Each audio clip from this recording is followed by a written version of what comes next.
Assalamualaikum warahmatullahi wabarakatuh. Perkenalkan, saya Trinity Lebang, guru SMP Negeri 1 Simboro, Desa Tangleko, Kecamatan Simboro, Kabupaten Mamuju, Provinsi Sulawesi Barat, sekaligus mahasiswa PPG dalam jabatan Angkatan Ketiga tahun 2024 Universitas Muhammadiyah Malang.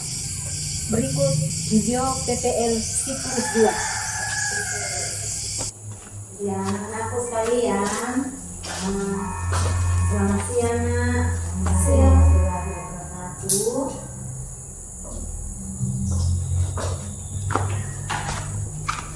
Sebelum kita memulai pembelajaran hari ini, Ibu minta anak untuk memimpin temannya dalam doa ya. Ya Bu, sebelum kita belajar mari kita berdoa bersama-sama. Berdoa dimulai.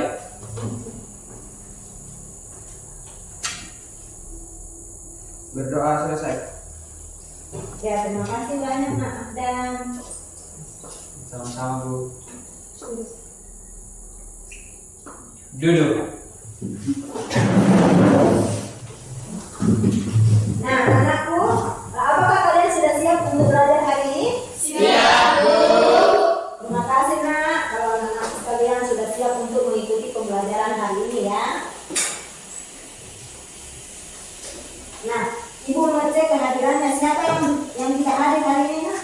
Banyak Bu. Siapa nak? Fahri Bu. Bakri, Narwasila, Eka, Ya, terima kasih banyak nak ya, karena kalian sudah siap untuk mengikuti pembelajaran hari ini.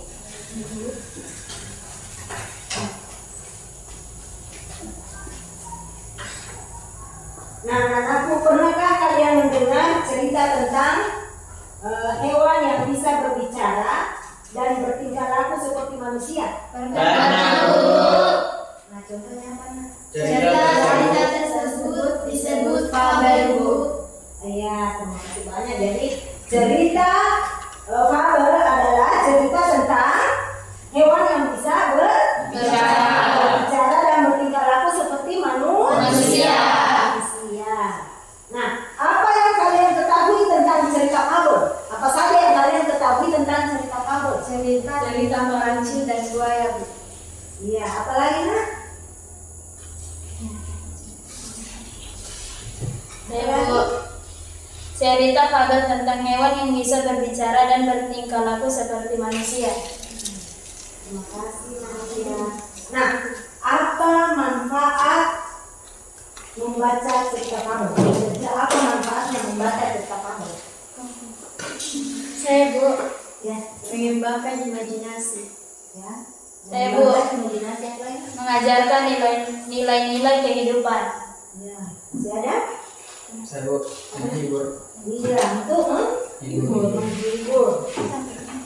Nah, jadi tujuan pembelajaran kita pada hari ini adalah menceritakan kembali isi teks fabel dengan bahasa sendiri secara lisan. Nah, nilai-nilai moral apa saja yang diterapkan dalam kehidupan sehari-hari? Nah, ya, nilai moral apa saja yang diterapkan dalam kehidupan sehari-hari? Kira-kira nilai moral apa saja yang bisa diterapkan sehari-hari? Kerja keras Bu. Apalagi? Kejujuran. Masih ada? Persatuan. Apalagi? Tolong menolong. Tolong menolong, apalagi? Kedisiplinan. Ya, kedisiplinan dan Kesabaran dan keberanian. ya. Jadi kancil adalah hewan yang cerdik Dan pandai berbohong. sedangkan buaya adalah hewan yang bodoh ya. Nah, peristiwa-peristiwa apa saja yang terjadi dalam cerita tadi? Peristiwa apa saja yang terjadi? Kancil yang ingin menyeberangi sungai. Kancil yang ingin menyeberangi Sungai. Apa lagi? Kancil yang menyeberangi buaya. Iya. Masih ada? Buaya yang tertipu oleh kancil dan menyeberangi sungai. Masih ada? Kaki yang menyeberangi sungai dengan selamat. Iya, kancil berhasil menyeberangi sungai dengan Selamat. Selamat. Karena apanya? Karena kecerdikan. Iya, karena kecerdikannya. Kecerdikannya sampai bisa menipu buaya-buaya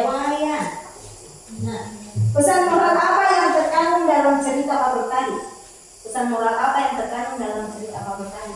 Kita harus berhati-hati terhadap orang yang licik dan suka menipu. Ya, kita harus berhati-hati terhadap orang yang licik dan suka Menipu. Menipu. Masih ada pesan moral yang disampaikan? Kita harus mempergunakan kecerdasan kita untuk menyelesaikan masalah. Iya, kita harus mempergunakan kecerdasan kita untuk menyelesaikan masalah. Di depan itu ada unsur-unsur teks fabel ya. Nah, apa yang dimaksud dengan fabel? Fabel adalah cerita fiksi yang menceritakan tentang hewan yang berperilaku layaknya manusia. Fabel mengandung pesan moral yang ingin disampaikan kepada pembaca. Ya, jadi fabel adalah cerita fiksi yang menceritakan tentang Hewan yang bisa berbicara, hewan yang berperilaku layaknya Manusia. manusia ya. Ibu minta tolong Salma untuk membacakan di atasnya temanya. Apa yang dimaksud dengan tema? Tema adalah gagasan pokok atau ide utama yang mendasari cerita. Tema fabel biasanya berkaitan dengan nilai-nilai moral seperti persahabatan, kegiatan, keberanian, tanggung jawab, rendah hati, dan tolong menolong. Jadi tema adalah gagasan pokok atau apa nak? Gagasan pokok atau ide ide utama yang mendasari cerita. cerita ya. Tema fabel biasanya berkaitan dengan nilai-nilai moral ya. Nilai-nilai moralnya itu seperti apa? Persahabatan,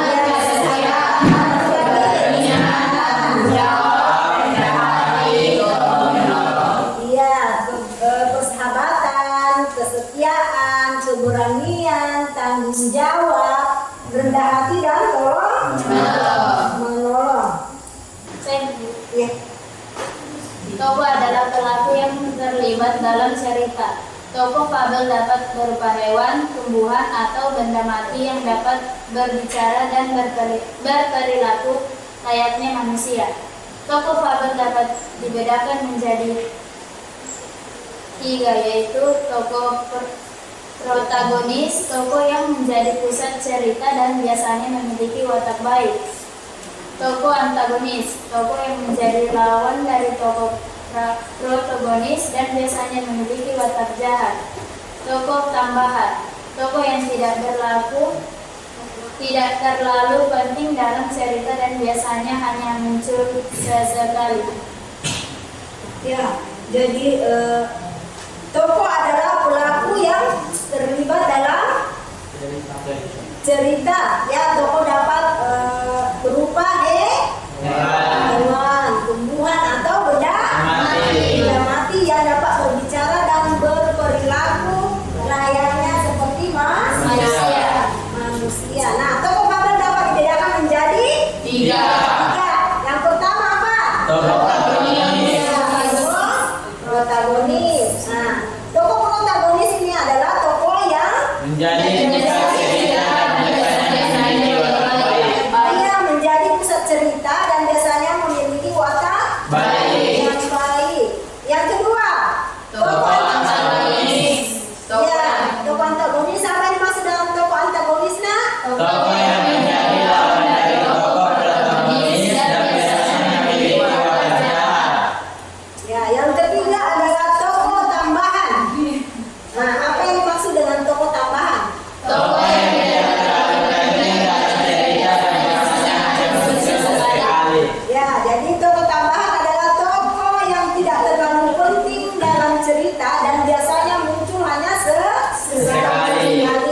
Nah, sekarang kita beralih ke unsur fabel yang berikutnya adalah watak ya.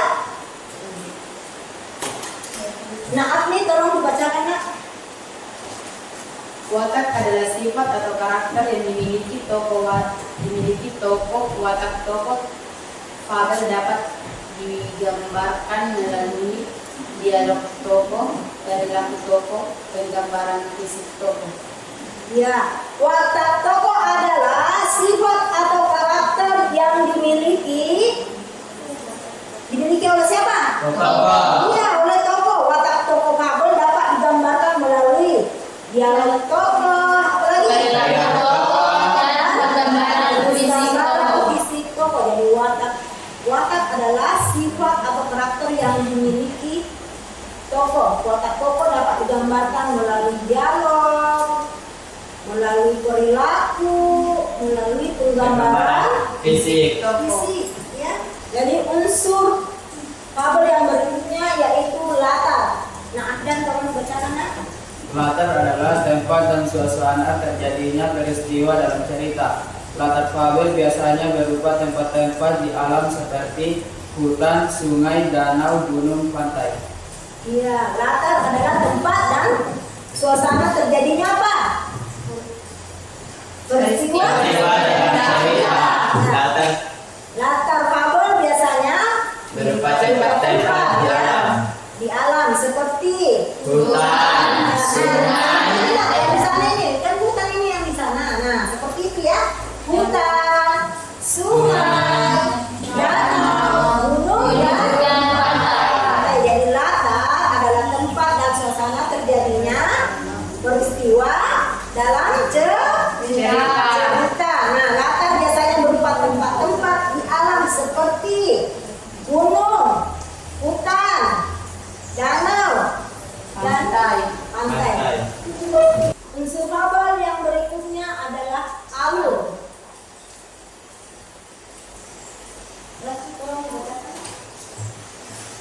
Alur adalah rangkaian peristiwa yang terjadi dalam cerita. Alur fabel biasanya terdiri dari orientasi bagian awal cerita, yang berisi pengenalan tokoh, latar dan permasalahan. Komplikasi bagian tema cerita yang berisi konflik atau permasalahan yang dialami tokoh. Resolusi bagian akhir cerita yang berisi penyelesaian konflik atau permasalahan. Ya, terima kasih banyak Nak Katri. Jadi alur adalah rangkaian peristiwa yang terjadi Dalam cerita. ya. Jadi alur adalah rangkaian peristiwa yang terjadi Dalam cerita. dalam cerita. Alur fabel biasanya terdiri dari orientasi, apa lagi? Komplikasi. dan resolusi. Resolusi. Nah, apa yang dimaksud dengan orientasi? Orientasi. Nah, Diana, baca dulu nak. Diana, apa yang Orientasi bagian awal cerita yang berisi pengenalan tokoh, latar dan permasalahan. Ya, jadi orientasi adalah bagian awal cerita yang berisi pengenalan Tokoh. iya, berisi pengenalan tokoh. Nah, kalau komplikasi, apa yang dimaksud dengan komplikasi, Aulia? Bagian tengah cerita yang berisi konflik atau permasalahan yang dialami tokoh.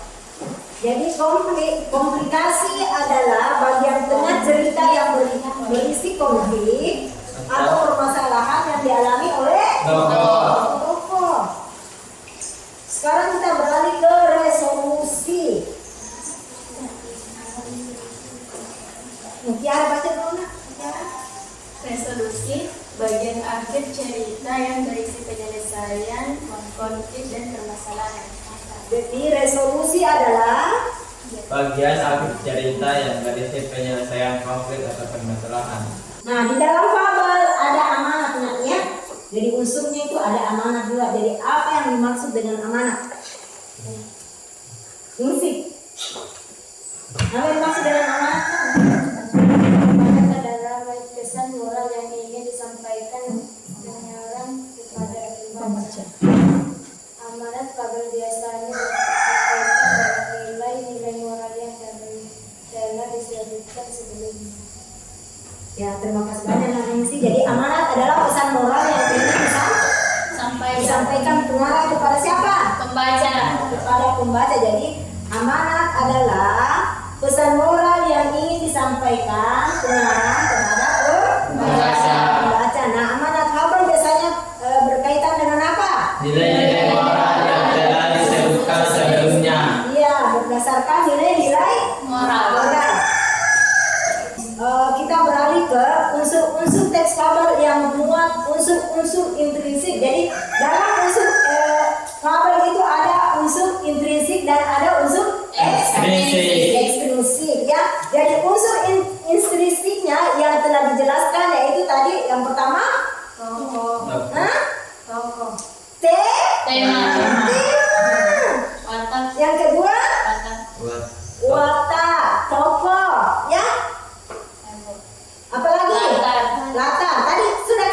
Ya Bu. Latar, apa lagi nak? Alur. Alur. Terus Amanat. amanat. Apa lagi? Tadi ada pesan?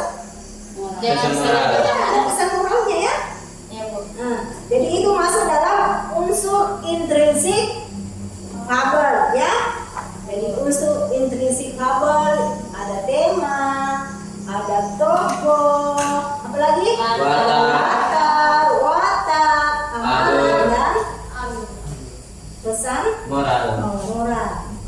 Itulah tadi unsur-unsur intrinsik yang ada dalam fabel ya. Ya Bu.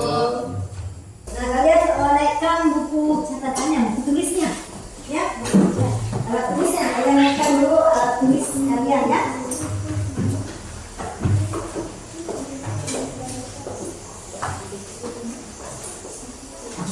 Kalian boleh coba ya. Ini.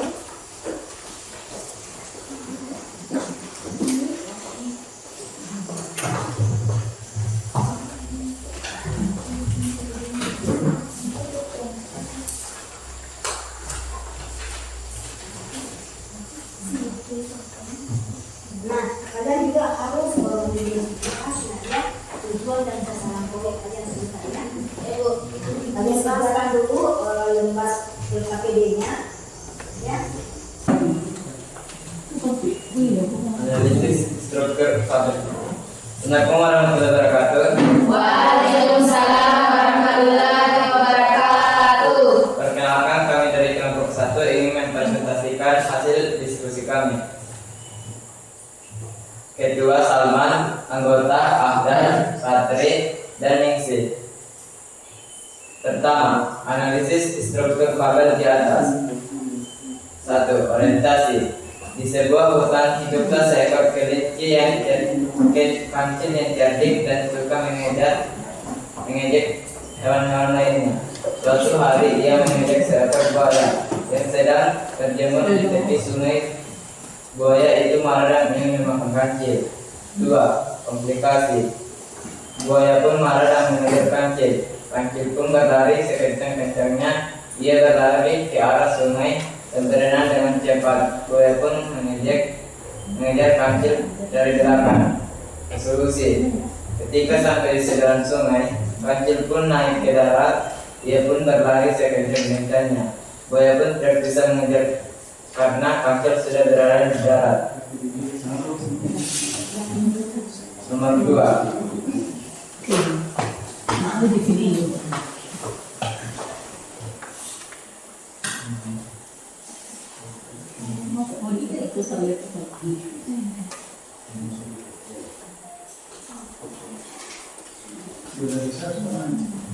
Analisis unsur intrinsik fabel.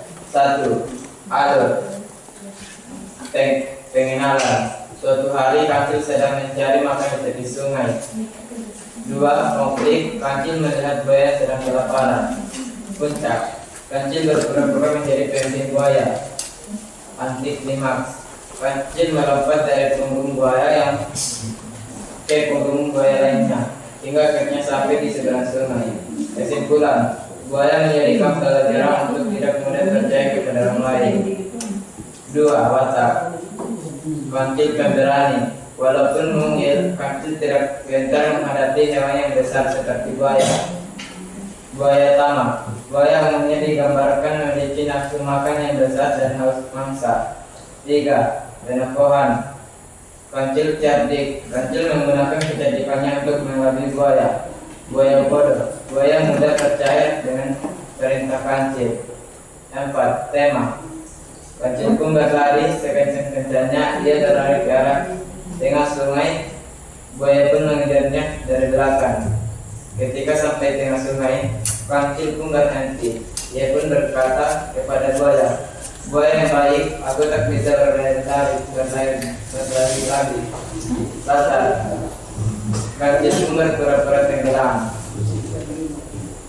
Amanat. Bukti tekstual. Gunakan kecerdasan dan kecerdikan untuk menyelesaikan masalah. Janganlah menjadi orang yang rakus dan serakah. Sudut pandang. Bukti tekstual. Sudut pandang orang ketiga serba tahu. Hal ini dilakukan dengan penggunaan kata percaya yang menunjukkan bahwa pengarang mengetahui bahwa buaya percaya kancil tenggelam. Itulah tadi presentasi kami. Sekian dan terima kasih. Terima kasih banyak Nak Salma. Sekarang kita beralih ke presentasi yang kedua, kelompok kedua ya.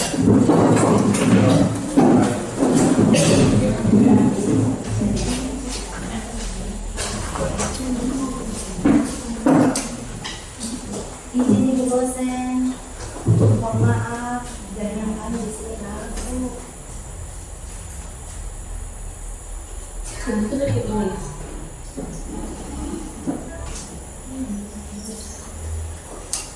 Silakan Nak. Assalamualaikum warahmatullahi wabarakatuh. Waalaikumsalam warahmatullahi wabarakatuh. Perkenalkan kami dari kelompok 2 yang beranggotakan Ketua Nur Afnia Dahayani, anggota Nur Hadisa, Nati Ainun Fikri. Kami akan menunjukkan hasil kerja kelompok kami. Pertama, analisis struktur fabel di atas. Orientasi. Jawaban, pada suatu hari, Kancil sedang menyeberangi sungai. Tiba-tiba ia bertemu dengan seekor buaya yang sedang berjemur di tepi sungai. Buaya itu melihat Kancil dan langsung berniat buruk untuk memakannya. 2. Komunikasi. Buaya pun mendekati Kancil. Ia membuka mulutnya lebar-lebar dan siap untuk menerkam Kancil. Kancil pun semakin ketakutan. Namun, ia tetap tenang dan berpikir keras untuk mencari cara agar bisa lolos dari buaya. 3. Resolusi. Kancil pun berlari di atas punggung buaya. Ia berlari sekencang-kencangnya. Buaya pun tak bisa mengejarnya karena Kancil berada di atas punggung. 2. Analisis struktur intrinsik fabel tersebut. Unsur intrinsik, tema, bukti tekstual. Akhirnya, Kancil pun menemukan ide. Dia pun berkata kepada buaya, "Buaya yang baik, aku tahu kamu lapar. Aku akan membantumu mendapatkan makanan, tapi aku tidak bisa membawanya ke sini. Membawanya ke sini. Kau harus mengikuti ke tempat lain." Buaya pun setuju. Ia pun mengikuti Kancil ke tempat lain. Sesampainya di tempat yang sepi, Kancil pun berkata kepada buaya, "Nah, sekarang kau bisa memakan makanan ini." 2. Alur bukti tekstual. 1. Pengenalan. Kancil adalah hewan yang cerdik, sedangkan buaya adalah hewan yang buas. Konflik. Kancil bertemu buaya di tepi sungai. Buaya mengancam akan memakan Kancil. Puncak. Kancil berjanji akan memberikan imbalan kepada buaya jika buaya membantunya. Antiklimaks. Kancil meminta buaya berbaris tapi di tepi sungai. Kesimpulan, Kancil berhasil menyeberangi sungai dengan selamat. 3. Latar. Di sebuah sungai yang jernih, hiduplah seekor Kancil yang cerdik dan seekor buaya yang rakus. 4. Tokoh dan watak. Kancil cerdik. Kancil dikenal sebagai hewan yang licik dan pintar. Buaya bodoh. Buaya sering digambarkan sebagai hewan yang mudah ditipu dan tidak cerdik. 5. Penokohan. Kancil cerdik. Kancil menggunakan kecerdikannya untuk menyelamatkan diri dari buaya yang ingin memakannya. Buaya teduh. Buaya tidak segan-segan memakan Kancil atau hewan yang lebih kecil dan lemah. Amanat. Janganlah mudah tertipu oleh orang lain. 7. Sudut pandang. Sudut pandang orang ketiga serba tahu. Hal ini ditujukan dengan penggunaan kata hiduplah yang menunjukkan bahwa pengarang mengetahui keberadaan Kancil dan buaya sebelum cerita dimulai. Terima kasih atas terima kasih atas. Sekarang kita masuk ke pertemuan kedua ya. Sekarang kita masuk